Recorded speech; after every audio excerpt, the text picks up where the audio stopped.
If you're thinking of buying a house in Milton anytime soon and you are hoping to get some bargains because the market is slow, I do have some bad news for you. And the bad news comes in three parts. So let's get started with the first part.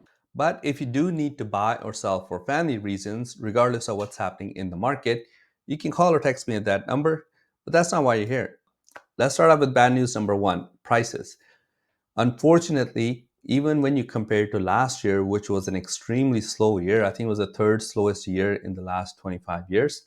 Even if you compare to that, the prices have not dropped that much for detached homes, even semi-detached homes. For detached homes, they have only dropped 2.3%, which is not a whole lot. Like if you were hoping to get a bargain, buy a $1.3 million house for $900,000, that's just not the case. It's just not happening. Right now, they're selling for about 1.28. And semis, they dropped a bit more. They dropped to 6% compared to what was happening last November. So obviously, this is the middle of November, so these numbers will change. But as of today, November 16, this is what the charts show right now. Detached homes, 2.3% drop. Freehold townhomes, 8% drop, which is decent. Right now, they're selling for about $812,000. Now you get into some more where the deals are. Condo townhomes, almost 14%, and condo buildings dropped 15% compared to last year. Right now, a condo building is selling for about $535,000.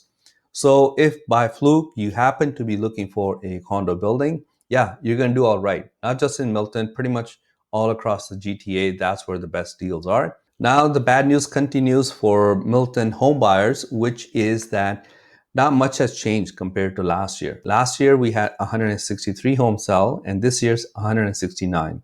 So pretty much identical. Now the news gets worse is that we are in a balanced market, at least in Milton.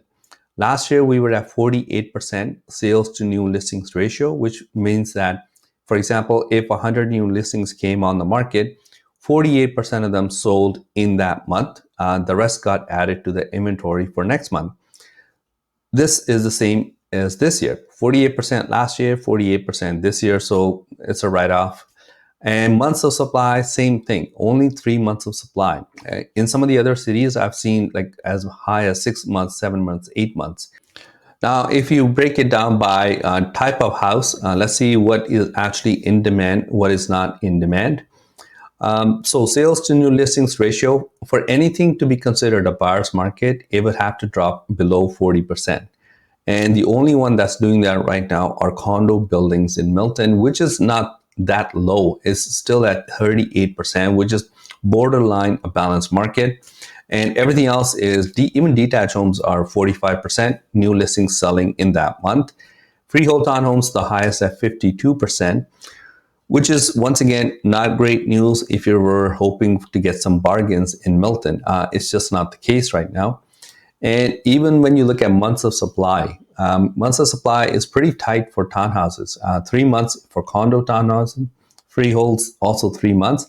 The biggest months of supply, which means there's tons and tons of inventory, and that is in condo building once again. So the only one where you're going to get, not like no one's throwing away their condos, like if the condo's worth 800, you're not going to get it for 400. But at least there is enough supply to be able to negotiate.